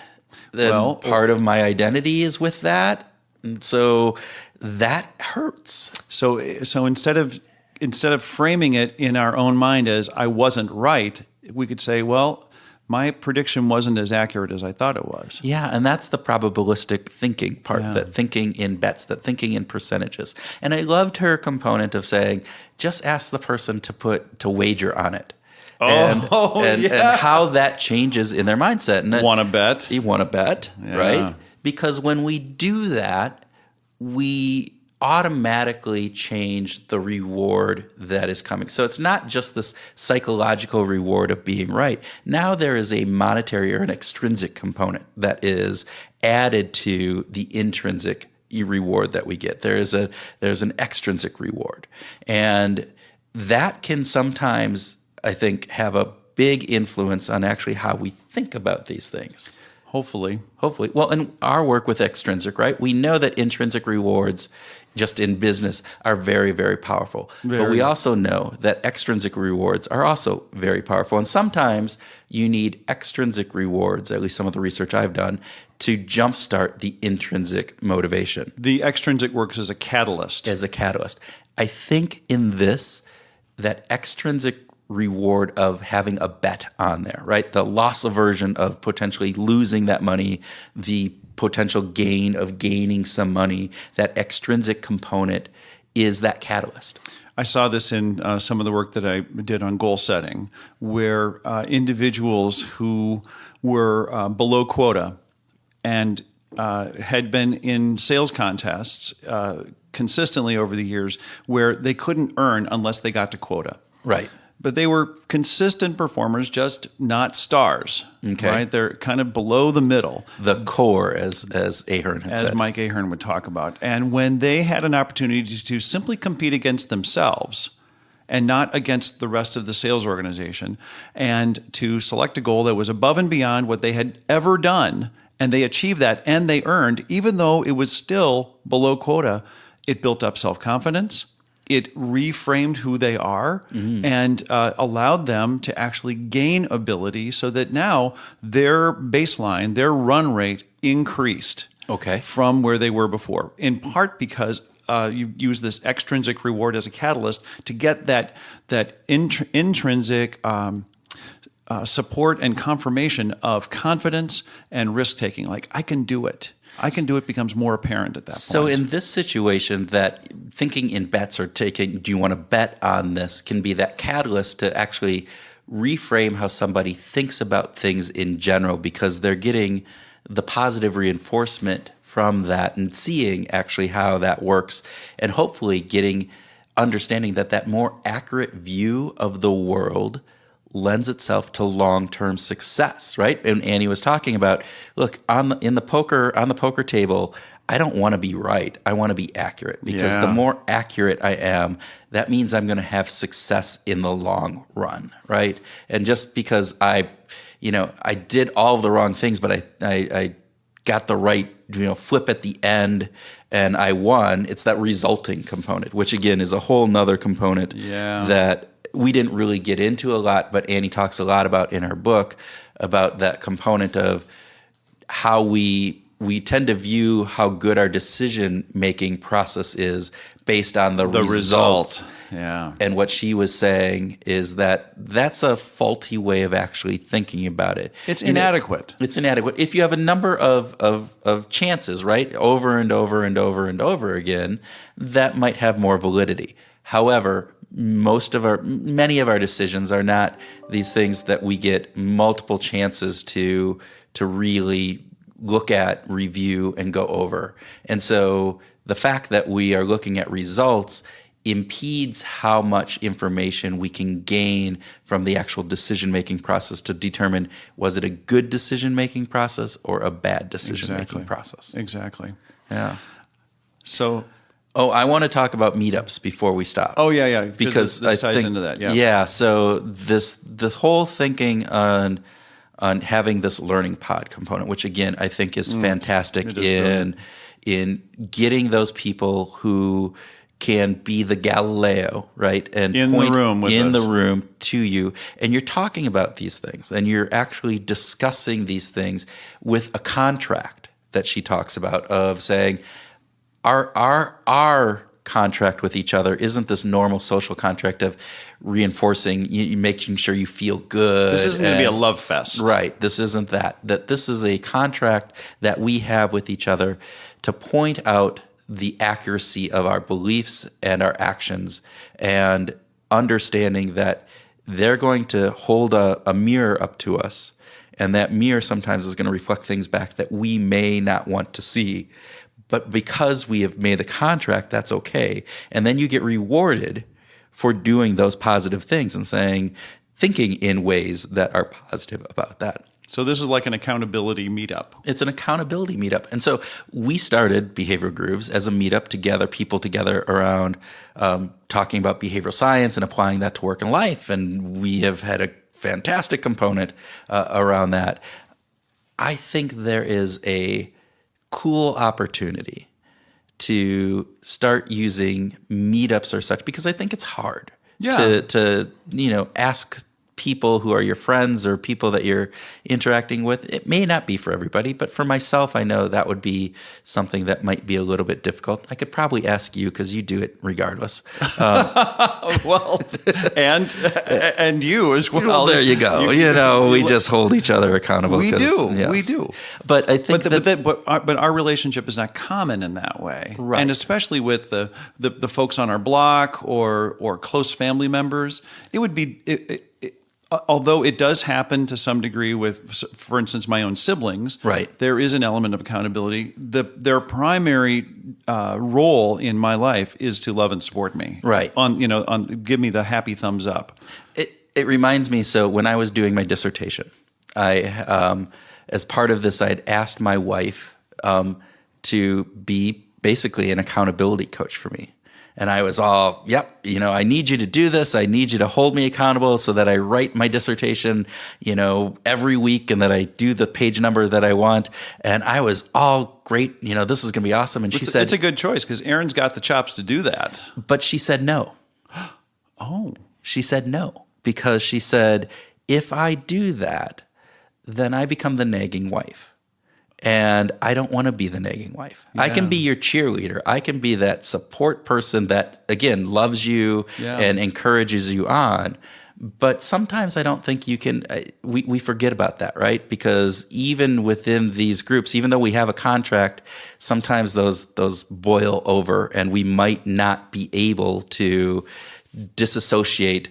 Oh, they were telling me this in this, but now it's this regular thing. Right, so right. We may not want our best friends or our family members in this. Thus, a meetup to actually just have this accountability group could be a great way of doing that. And I think it's something that we might be exploring. It might be our next thing beyond Nudge Fest. I think we should. Beyond Nudge Fest. Beyond the Nudge Fest. Nudge-a-rama. Nudge-a-thon.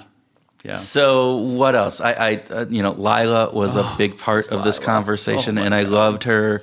Just the respect and awe. I mean, it was to a certain degree awe that she had about this woman who changed the trajectory of her life in some ways. Oh yeah, in Annie's life, yeah, right. yeah. But Lila is a monument to. Right. She's the one that came up with this syntactic bootstrapping idea. This idea that we have a language machine, at birth is remarkable. It's absolutely remarkable. That's some interesting components, and the fact that we didn't go down the rabbit hole around fuck in the so cool in the dictionary, I think was probably my only regret of the whole thing. But now we can dig on it right now. So Lila, I think I mentioned, and I'd heard about Lila 6 or 7 years ago, right? And it was all about this learning machine, this idea that kids have syntax and they get it, and pauses make a difference. And I was completely fascinated by this idea because this helps inform the nature versus nurture thing, right? That there is a very powerful part of nature when it comes to learning a language. Right. Only later did I discover that as a graduate student, she gets assigned to work on, guess what? The dictionary. Okay. This is her assignment, and she's working on it, and she's getting all these words, and she has to spell them and define them, and she has to decide what's in and what's not. And so she comes across the word fuck because it was one of the words that comes up in the list, and she's looking at it, and she was the one that wrote down the definition and said, "Yeah, that should be in the dictionary." I think that's. So we've got linguistic graduate students making decisions on what's going. What's going into the dictionary or not. Yeah, it's not the white bearded, godlike dudes, that are making these decisions. It's people like Lila when she's in grad school. I know about the fact that in the 1960s, and so you got to think that was pretty controversial at that time. And so just the wherewithal to pull that off and to do it as a young grad student kind of foretells, I think, a lot of the rest of her life. Yeah, the rest of her story. Big brass balls. Exactly. Exactly. Yeah. So, absolutely. And again, I think we need to get her on one of our podcasts if we can. Yeah, or with Annie even. Yeah, with Annie would be fantastic. Which could be fun. All right. Anything else before we get into the inevitable music conversation? No. I think that those are the key topics that I wanted to groove on. All right. So I am actually excited about this music conversation because I'm leading this at this point. So one of the interesting things that I thought about this conversation was that Annie talked about that she needs to get in and immerse herself in the music, right? It's not this casual piece. She doesn't listen to music when she's writing because it's this distraction for her. And you have the same kind of response to that. I remember being very young with listening to my parents have a conversation with an adult friend, a woman who seemed very old to me at the time. She was probably in her 50s or something. That's old. Decrepit like that. And she says, oh, I sometimes I just love to meditate with just soothing strings in the background.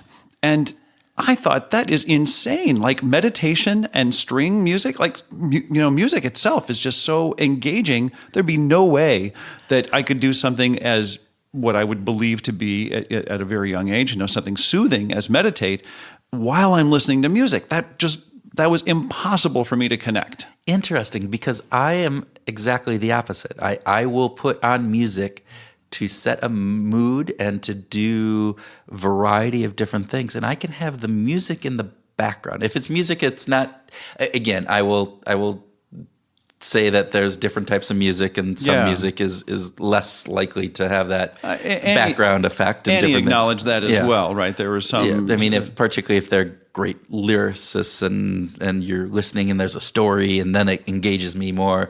But I mean, definitely music without a singer involved, even music with a lyricist and singing involved, if it kind of melds into that background, I find that to be this element that kind of sets me into a mood that then I'm able to actually concentrate more on the work that I'm doing. How do you do that? Honestly, how can your brain just... See, this is interesting how you're not in my tribe. I don't know if I can trust anything. I have this great recipe for sautéed fish. I just don't believe it. I think it's a piece of crap. Anyway. It is interesting though, isn't it? It is. And then the other thing, so you talked about Alex Chilton. And so the only reason I even knew who Alex Chilton was the Replacement song. Oh, right. Yeah. Which I remember when I got that in college and I was listening to it, I actually went out before the days of Google, right? And I tried to search who Alex Chilton was. Really? Yeah. Wow. And, he was some 70s, pop star. That was what I got out of that. But long before Big Star. Well, that was Big Star. Yeah, that's what long before all that. He was with the box tops. Yeah, see, I didn't get that in my pre-Google days. So yeah, isn't that interesting? Yeah. So. Well, once again, I think we've come to the end of a invigorating discussion, and the interview with Annie was just so much fun. It was fun, and thank you, Annie, for doing that. We really appreciate it. And for our listeners, please, if you found this interesting, if it wasn't too long, but you found it interesting, please share this with a friend. It'll get me to my 60% so I can win the bet with Tim. You're not going to win that bet. I'm going to win that bet. And then even if I don't get to that, share this, because we think that the more people that are able to listen to this, the better off the world will be. Let's expand our tribe. We're going to expand the tribe to the entire tribe of the planet. How about that? I love that idea. Okay. And so with that, thank you for listening. Have a great day.